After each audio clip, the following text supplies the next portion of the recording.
Hi hello, welcome back to Swapnavarshini Reddy YouTube channel. మరో కొత్త కథతో మీ ముందుకు వచ్చేసింది అక్షయ స్వప్న. కథలోకి వెళ్ళిపోదామా? ఒక సోమరిపోతు సుబ్బయ్య. ఒక ఊళ్ళో సుబ్బయ్య అన్న అబ్బాయి ఉంటాడు. పరమ సోమరిపోతు.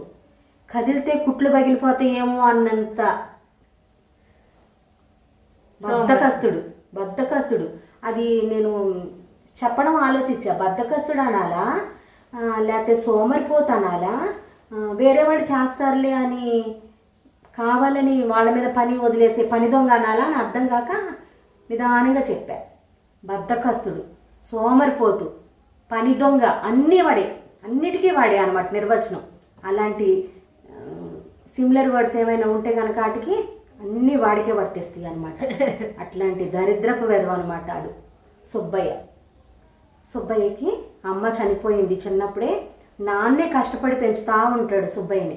వ్యవసాయం ఉంది, 4 ఎకరాల పొలం. 4 ఎకరాలంటే మాటలమ్మా, ఎంత వ్యవసాయం చేయొచ్చు. చక్కగా ఇంకొకరికి ఉద్యోగం ఇవ్వచ్చు, కూలి పని పెట్టుకొని వాళ్ళకి జీతాలు ఇచ్చి నువ్వు పని చేయొచ్చు, నలుగురిని బతికించవచ్చు, నువ్వు బతకచ్చు. అంత సంపద పెట్టుకొని కూడా ఏమీ చేయడు. ఒంటరి తండ్రి కష్టపడతా ఉంటాడు. వాడికి చేసి చేసి చేసి తండ్రి కూడా విసిగెత్తిపోయాడు. ఇంకా నువ్వు లెగరా, ఇది కొంచెం జతకరారా అన్నా కూడా అసలు విని కూడా విననట్టుగా ఉండే పరిస్థితిలోకి వెళ్ళిపోయాడు. ఎవరు? సుబ్బయ్య. తండ్రి కష్టపడి ఇంకా వాడికి చెప్పటమే అనవసరం అనుకొని మానేశాడు చెప్పటం. పొద్దునే లెగటం, తనతో పాటు ఈ పిల్లడు కూడా ఒక గుప్పుడు బియ్యం కలిపి వండేసి అక్కడ పెట్టేసేసి వంటగదిలో తను క్యారేజ్ ఏదో కట్టుకొని పొలానికి వెళ్ళిపోయేవాడు. సుబ్బయ్య తండ్రి పని చేసేసుకునేవాడు. సుబ్బయ్య మాత్రం ఇక అట్టాగి వాడికి మెలకు ఎప్పుడు వచ్చానో మధ్యాహ్నానికో ఎప్పుడుకో ఇక అప్పుడు లెగిసి అటు ఇటు చూసి అప్పుడు ఒక చెంబు నీళ్లు పోసుకుందామా వద్దా అన్నట్టు చెంబు నీళ్లు పోసుకొని ఆ అన్నం చూసుకొని తినేసి ఊరి మీద పడి తిరిగేసేవాడు. ఫ్రెండ్స్, మనిషి అయితే అందగాడు, ఫ్రెండ్స్ ఊళ్ళో తిరగటం అన్నీ బాగానే ఉంది. పని మాత్రం చేయడు, ఓలకడు పలకడు, అడిగిన దానికి సమాధానం చెప్పడు, తండ్రికి జతగా ఉండడు, వ్యవసాయంలో సహాయానికి రాడు. ఇది అతని దినచర్య. ఇలా ఉందన్నమాట. ఇలా ఉండంగా వాళ్ళ నాన్నకి పని ఎక్కువైపోయి సుబ్బయ్య నాన్న చనిపోతాడుగా. ఊళ్ళో అందరూ తలా ఒక చేయాల్సిన కార్యక్రమాలన్నీ పూర్తి చేస్తారు.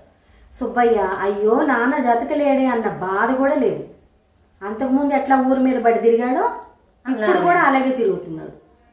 ఇప్పుడు నాకు వంట ఎలా చేసుకోవాలి, ఇల్లు శుభ్రంగా ఎలా పెట్టుకోవాలి, ఆగిపోయిన వ్యవసాయ పనులు ఎలా పునరుద్ధరించాలి ఆలోచనే లేదు. ఉన్న డబ్బులకి కొనుక్కోవటం, తినటం, ఊరి మీద పడి తిరగటం, పైలా పచ్చీసుగా తిరగటం. ఇక నిద్ర వచ్చినప్పుడు ఈడుచుకుంటూ వచ్చి ఇంట్లో పడి ఉంటాం. దుప్పటి కూడా వేసుకోలేనంత బద్ధకస్తుడు అనమాట. ఒకరోజు రాత్రి అయిపోయి ఒక గట్టు మీద రాయి ఉంటుందిగా, పెద్ద రాళ్ళు ఉంటాయిగా ఊళ్ళో, ఆ బండరాళ్ళ మీద కూర్చొని ఇట్ట బుగ్గ మీదకి చేయబెట్టేట ఆలోచిస్తే శూన్యంలో చూస్తున్నాడు. మరి ఆలోచన చేసినా కూడా మరి నరం దిగిపోద్ది అనుకున్నాడు ఏమో, అలాగే చూస్తున్నాడట.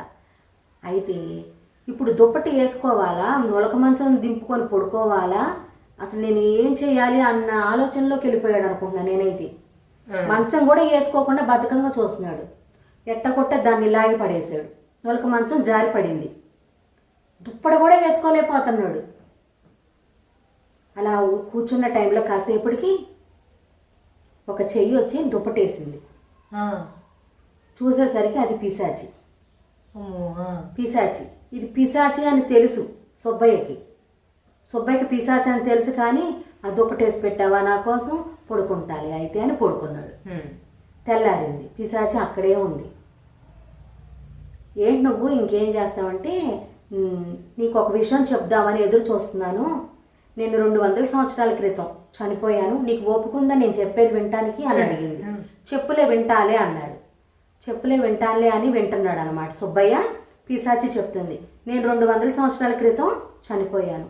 నీకులాగానే నేను సోమరిపోతుగా ఉండేదాన్ని, ఏ పని చేసేదాన్ని కాదు. ఇంట్లో వాళ్ళందరినీ కాల్చూ తిన్నాను. చివరికి ఏ పని చేయకుండా వాళ్ళని ఏడిపించి వాళ్ళు చనిపోయారు. వాళ్ళు చనిపోయాక నా పనులు నేను చేసుకోలేక అన్నీ ఉన్నా కూడా తినటానికి బద్ధకంగా ఉండి చనిపోయా. నేను కూడా ఆహారం తీసుకోలేక చనిపోయాను. నాకులాగే నువ్వే అవుతావని ఆ చెట్టు మీద నుంచి చూస్తా నీ కోసం వచ్చి చెప్తున్నాను. ఈ విధంగానే నువ్వు ఉన్నావంటే చాలా కష్టమైపోద్ది నీ బతుకు అని చెప్పి మంచి చెడు 4 మాటలు చెప్పింది. అవన్నీ విన్నాడు. పిశాచి టాటా బై బై చెప్పి వెళ్ళిపోయింది. వీళ్ళు ఒక్కసారి పరిశీలనగా ఇల్లు చూశాడు. ఇల్లంతా నీట్గా ఉంది. సరే 4 ఎకరాల పొలం ఉందిగా, సరే ఒంటరి జీవితం ఎట్ట గడుపుతాడు అని చెప్పి ఊళ్ళో ఏరో తెలిసిన వాళ్ళు చుట్టాలు ఉంటారుగా, గంతకు దగ్గ బొంతలాగా ఒక అమ్మాయిని కాకుండా కొంచెం తెలివైన అమ్మాయిని ఇచ్చి పెళ్లి చేస్తారు. ఆ పిల్ల తెలివైందనే పేరు ఊళ్ళో, పక్కూర్లో. అలాంటి మంచి పిల్లని తీసుకుని యాక్టివ్గా ఉన్న పర్సన్ను చూసి పెళ్లి చేస్తారు చుట్టాలు ఒక చెయ్యేసి. చేసేసరికి పిల్ల బాగుంది, చక్కగా పనులంతా చేసుకుంటుంది. ఏ పని చేసేవాడు కాదు. ఆ అమ్మాయే వ్యవసాయము కూలి పనులు అన్నీ చేపించుకుంటా, కూలాళ్ళని పెట్టుకొని చేపించుకుంటా, జీతాలు ఇచ్చుకుంటా వాళ్ళకి చిన్నగా గడుపుతుంది. అయితే ఒక బాబు పుట్టాడు. కొన్నాళ్ళకి 2-3 ఏళ్ళకి ఒక బాబు పుట్టాడు. పసిపిల్లోని కూడా పట్టుకునేవాడు కాదు. ఒకరోజు పనంతా చేసుకుంటా పని ఒత్తిడిలో పిల్లోడు ఆడుకుంటుంటా చూసుకోలేదు సుబ్బయ్య భార్య పని చేసుకుంటా వదిలేసింది పిల్లోడిని. పిల్లోడేమో కొంచెం నడుచుకుంటా బావి దగ్గరికి వెళ్ళిపోయాడు. ఆ బావికి వర్ర కిందకుంది, పైకి లేదు. ఇంకొంచెం యాక్టివ్గా పిల్లోడు కొంచెం యాక్టివ్గా పరిగెత్తేవాడైతే వెళ్ళిపోయేవాడే పడిపోతానికి. చివరిలో చూసుకొని గబక్కని వెళ్ళిపోయి పట్టుకొచ్చి వాడిని చడామాడ తిట్టి 4 దెబ్బలేసి, ఇన్నాళ్ళు అలాగే ఉన్నావు, పిల్లోడు వెళ్ళిపోయి పడిపోతున్న బావి దగ్గరికి వెళ్ళిపోతున్నా కూడా నువ్వు పట్టించుకోలేదంటే ఎంత పనికిరాని మనిషివో నువ్వు. అసలు ఒక్క నిమిషం కూడా నేను నీతో ఉండను, నువ్వు లేకపోయినా నేను బతకగలనమ్మో, నేను ఇట్లాంటి వాడితే నేను ఉండలేను. పిల్లోడు ఇంకొంచెం యాక్టివ్గా ఒక అడిగి వేస్తే పడిపోయేవాడు. ఈ పాటికి ఏదో నిదానంగా వెళ్ళాడు కాబట్టి ఆగిపోయింది చావు. ఇవాళ నా పరిస్థితి ఏంటి, పిల్లోడు పడిపోతే. తండ్రిని కూడా ఇట్టాగే చేసి కాల్చు తిన్నావు, తండ్రి చనిపోయాడు.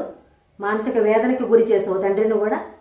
ఒక్క పని చేయకుండా, ఒక్క మాట జతగా ఉండకుండా తండ్రికి 4 ఎకరాల పొలం పెట్టుకొని నువ్వు బేదేడుపులు ఏడుస్తున్నావు, అక్కడ నొప్పి ఇక్కడ నొప్పి పని చేయకుండా అని తిట్టిపోసి పిల్లోడిని ఎత్తుకొని వెళ్ళిపోయింది.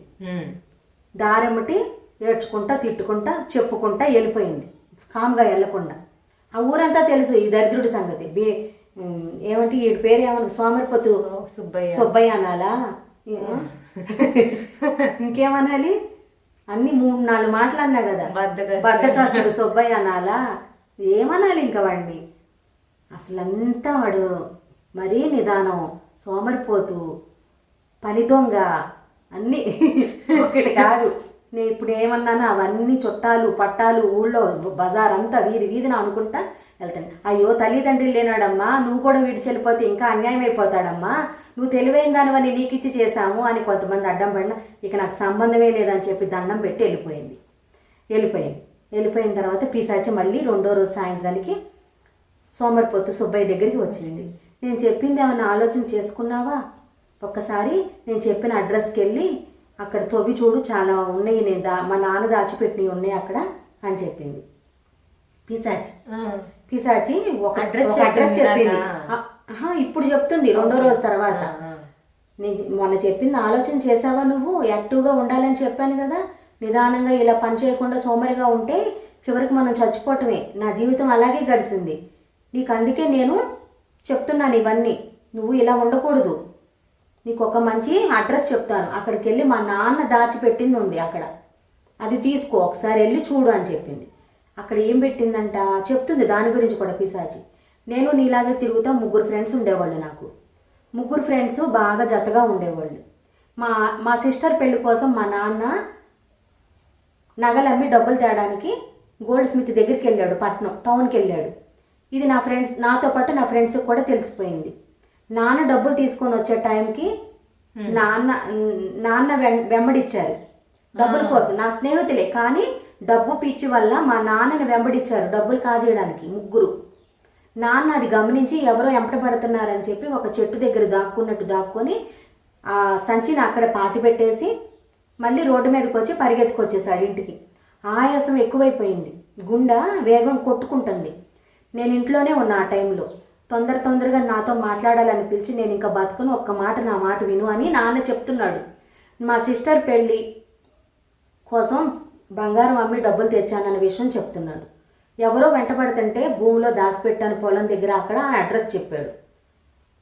ఈ మాట చెప్పి చెల్లిని నువ్వే నాలాగా కాపాడాలి, చెల్లికి పెళ్లి చేయని నా చేతుల్లో పెట్టి కనుమూసాడు మా నాన్న అని పిశాచి తన కథ చెప్తుంది సోమరిపోతు సుబ్బయ్యకి. సరే ఆ డబ్బులు తీసుకుందామని 4 రోజుల తర్వాత చెల్లి పెళ్లి కోసం నేను వెళ్ళాను. నేను వెళ్తుంటే మళ్ళీ నన్ను నా స్నేహితులే ఎమ్మడించి నేను ఆ డబ్బులు తీసుకున్న ప్లేస్ గమనించి నన్ను చంపేశారు. నా స్నేహితులే నన్ను చంపేశారు డబ్బుల కోసం. అయితే వాళ్ళు వెంటబడుతున్న విషయం తెలిసి నేను వేరే ప్లేస్లో తవ్వాను, కరెక్ట్ ప్లేస్లో తవ్వలేదు. నాకు అర్థమైంది మా నాన్ననే వెంబడించిన వాళ్ళు నన్ను వెంబడిస్తారు కదా, అందుకని రాంగ్ అడ్రస్ దగ్గరికి వెళ్ళి తవ్వినట్టు యాక్షన్ చేశాను. అందులో డబ్బులు తీసుకోవడానికి నన్ను వేసేసారు మా ఫ్రెండ్స్, చనిపోయారు. అదే అడ్రస్ కరెక్ట్ అడ్రస్ నీకు చెప్తాను, వెళ్ళి అక్కడ తవ్వు, అది నీకు ఉపయోగపడిద్ది, నీ బేబీకి ఉపయోగపడిద్ది, నేను పోయిన లైఫ్ నీకు నీ పిల్లలకి ఉపయోగపడిద్ది అని నీకు చెప్తున్నాను అని చెప్పింది పిశాచి దెయ్యం. ఎవరికి? సోమరిపోతు సుబ్బయ్యకి. సరేనా? సరే ఆ ప్లేస్కి వెళ్ళాడు, తవ్వాడు, దగ్గర చూపిస్తుంది పిశాచి కూడా జతగా వెళ్ళింది. తవ్వాడు. అది ఎప్పుడో రాజుల కాలం నాటి ఆణ కాణి అర్ధణ అవి అనమాట. అవి ఇప్పుడు చెల్లుబాటులో కూడా ఉండవు అనమాట. మా చిన్నప్పుడు 5 పైసలు 10 పైసలు 20 పైసలు 25 పైసలు అలా ఉండే. ఇప్పుడు అవి అందుబాటులో ఒకవేళ ఉన్నా కూడా అవి ఏమి చలామణిలో లేవు కదా, అట్లా అయిందనమాట తనకి కూడా. అవి ఏమీ పనికిరావు, ఎవరికైనా దొరికితే వాళ్ళు తీసుకుంటారులే అని పిశాచి అని చెప్పి అందులోనే పెట్టి కప్పెట్టేశాడు. కప్పెట్టేసి ఇంటికి వచ్చి ఆలోచన చేసుకున్నాడు. 4 ఎకరాల పొలం, వ్యవసాయం ఆగిపోయింది. పిశాచి తన వృత్తాంతం అంతా చెప్పేసరికి మనోడికి బోధపడింది కొంత. ఇన్నాళ్ళు చెప్పే వాళ్ళందరూ చెప్పారు, కానీ ఈ పిశాచి చెప్పిన మాటలు మాత్రం మైండ్కి ఎక్కినాయి. కొంతమందిని చూస్తే పెట్టబుద్ధి అయింది, కొంతమందిని చూస్తే కొట్టబుద్ధి అయింది అంట. అట్లా కొంతమంది చెప్తే వినబుద్ధే కాదు, కొంతమంది చెప్తే చాలా ఇష్టంగా ఉంటారు. మనుషుల్ని బట్టి మైండ్కి వెళ్ళే విధానం ఉంటుంది అనమాట. కొంతమంది చెప్తే వింటారు, కొంతమంది ఎంత సన్నాసి విధమైనా వింటాడనమాట. పిశాచి చెప్పింది నచ్చింది తనకి, జీవితానుభవాలు చెప్పింది కదా, మైండ్కి ఎక్కింది. పైగా భార్య కొడుకు కూడా దగ్గర లేరు కదా, నేను ఇలాగే ఉన్నాను అనేసరికి భయం వచ్చేసింది. భయం వచ్చేసి తన స్వహస్తాలతో ఉత్తరం రాస్తాడు భార్యకి. నేను వ్యవసాయం కోసం వెళ్తున్నా, వ్యవసాయం చేస్తాను, నువ్వు కానీ ఇంటికి వచ్చి ఒక ముద్ద అన్నం పెట్టావంటే క్యారేజీ, ఆ వచ్చిన డబ్బులతో నిన్ను పిల్లోని బాగా చూసుకుంటా. నువ్వు అన్నం వండి మధ్యాహ్నానికి నాకు పొలానికి క్యారేజీ తెచ్చావంటే కొంచెం అన్నం తిని పని చేయగలుగుతాను. నాకు ఇప్పుడు అంతా బోధపడింది, నిన్ను బాబుని కంటికి రెప్పలా చూసుకుంటానని స్వహస్తాలతో ఉత్తరం రాసి పోస్ట్ చేస్తాడు. ఏమంటారు, పోస్ట్ ఆఫీస్ డబ్బాలో వేస్తాడు. పోస్ట్ మ్యాన్ తీసుకెళ్ళి, ఏముంది పక్కూరే కదా, పక్కూరే కాబట్టి తెల్లారి 10 గంటలకల్లా భార్య చేతిలో ఉంటుంది ఉత్తరం తీసి చదువుకొని అమ్మ మంచోడు అయ్యాళ్ళు అని చెప్పి వెంటనే ఆ సాయంత్రానికి ఇంటికి చేరుకుంటుంది. ఇంటికి చేరుకొని ఇక కష్టపడి ఆ డబ్బులు పెంచుకుంటా 4 ఎకరాలను ఇంకో 4 ఎకరాలు చేసి అట్లా పెంచుకుంటా పిల్లోని చదివించుకుంటా టౌన్లో ఇల్లు కట్టుకొని హ్యాపీగా ఉంటాడు. సోమరిపోతు సుబ్బయ్య ఒకళ్ళ జీవితానుభవం వినేసరికి వీడు అందగాడు, యాక్టివ్గా లేడు, కానీ ఊళ్ళో పడి జనాల్లో మాత్రం తిరుగుతాడు స్నేహితులతో. సినిమాలు షికార్లు ఆటికేం ఢోకా లేదు, ఇంట్లో పని మాత్రం చేయడు. అంటే దీని మైండ్ సెట్ సరిగా లేదు. యాక్టివ్నెస్ ఉంది కానీ నేను ఎందుకు చేయాలి, జరుగుబాటు అయిపోతుంది కదా అన్న దానిలోకి వెళ్ళిపోయాడు. దానిలో నుంచి బయటకు వచ్చాడు అనమాట. కౌన్సిలింగ్ బాగా పనిచేసింది, కౌన్సిలింగ్ బాగా ఇచ్చింది పిశాచి. ఆ కౌన్సిలింగ్ ఇచ్చేవాళ్ళు కూడా నచ్చాలి పేషెంట్కి, అందరు నచ్చరు. పేషెంట్కి కొంతమంది చెప్తేనే ఎక్కిద్ది, లేకపోతే ఎక్కదు. బాగా ఎక్కించుకొని జీవితానుభవాలన్నీ చక్కగా ఇంకొకరితో షేర్ చేసుకుంటా, అలా ఉండకూడదు ఇలా ఉండాలి, ఈ విధంగా ఉండటం వల్ల నాకు ఇలా జరిగింది, దీని నుంచి బయటపడ్డాను, మీరైనా మేలుకుంటారని చెప్తున్నానని కొంచెం అవకాశం దొరికినా పిల్లల్ని కౌన్సిలింగ్ ఇస్తా యాక్టివేట్ చేస్తూ ఉండేవాడు ఖాళీ టైంలో. సుబ్బన్న కూడా సోమరిపోతు నుంచి బయటపడ్డాడు, పని దొంగ నుంచి బయటపడ్డాడు. కదిలితే కుట్లు పగిలిపోతాయా అన్నంత నిదానంగా నీరసంగా ఉండే సుబ్బయ్య పరిగెత్తి పనిచేసేనంత పరిగెత్తి సంపాదించాడు. పరిగెత్తి సంపాదిస్తే ఎదురొచ్చిద్ది అనమాట. ఒక స్టేజ్ వచ్చిన తర్వాత మనం పరిగెత్తక్కర్లేదు అక్షయ, డబ్బు వెనక మనం పరిగెత్తక్కర్లే, మనకే డబ్బు పరిగెత్తిద్ది. కూర్చొని ఇన్స్ట్రక్షన్స్ ఇస్తే చాలు మనకే వచ్చేస్తాయి అంత. కాకపోతే ఆ 10 ఏళ్ళు 15 ఏళ్ళు కష్టపడాలి. ఫస్టే కూర్చుంటే ఏది రాదు, కష్టపడిన తర్వాతే సుఖం చేతిలోకి అందిద్ది. కష్టపడాలి. లోక జ్ఞానం తెలుసుకోవాలి. లోక జ్ఞానం మన ఎక్స్పీరియన్స్ వల్లే వచ్చిందని చెప్తున్నా కదా. జీవితానుభవాలే, ఎవరో ఏదో చెప్పాల్సిన అవసరం లేదు. మన జీవితమే మన గుణపాఠం. అప్పుడు అలా చేసాం, చేయకూడదు, దాని నుంచి ఇంకో యాంగిల్ మారుస్తాము. ఒక షాట్లో కూడా చెప్పా కదా, ఆ సూత్రం పనిచేయలేదు నా జీవితానికి, ఇంకో సూత్రం తీసుకున్నాను, పనిచేసింది. కాబట్టి ఏది పనిచేసిందో అది లోక జ్ఞానం వల్ల వస్తుంది. బయటికి రావాలి. జ్ఞానం కావాలంటే, లోక జ్ఞానం రావాలంటే ప్రజల్లోకి రావాలి, బయటికి రావాలి. అక్కడే కూర్చొని ఆళ్ళు పెడితే తింటా, ఈళ్ళు పెడితే తింటా అని కూర్చుంటే ఇంకా అంతే, చీకటి కొట్టులోనే ఉంటావు. ఇంక సూర్యకిరణాలు పడాలి నీకు, పొద్దున్నే సూర్యకిరణాలు పడాలి. మధ్యాహ్నం ఎండలో కష్టపడి ఒక ముద్ద అన్నం తిని పచ్చడి మెతుకులైనా ఎంత కమ్మగా ఉంటుంది. పొలం కట్టిన పచ్చడి మెతుకులేసి తిన్నా మనకు కష్టం, మనకు అమృతంలా ఉంటుంది తింటుంటే. సరేనా? సోమరిపోతుని వదిలేయాలమ్మా, ఉండకూడదు అలా. యాక్టివ్గా ఉండాలి, యాక్టివ్గా ఉండాలి. మంచి పేరు తెచ్చుకోవాలి, కుటుంబాన్ని కాపాడుకోవాలి. కుటుంబం కల్లోలం అయిపోద్ది మనం యాక్టివ్గా లేకపోతే. సూర్యోదయానికి ముందే లెగాలని అందుకే చెప్తాను నేను. సూర్యకిరణాలు పడాలి ఒంటి మీద, అప్పుడు సూర్యుడంత వెలుగు మన జీవితాల్లో ప్రకాశించిద్ది అన్నమాట. కథ నచ్చిందా? కథ నచ్చిందంట మా అమ్మకి నచ్చిందంటే బాగుందంట. కథ కంచికి మనం ఇంటికి. కథ ఎప్పుడు కంచికి వెళ్ళిపోవాలి, మనం మాత్రమే మన ఇంట్లో ఉండాలి. సరేనా? మా అమ్మకి నచ్చింది ఈ కథ. కనుక మీకు నచ్చితే లైక్ చేసి మీ ఫ్రెండ్స్కి షేర్ చేసి మంచి కామెంట్ పెట్టండి friends. Please subscribe Swapnavarshini Reddy YouTube channel. Bye.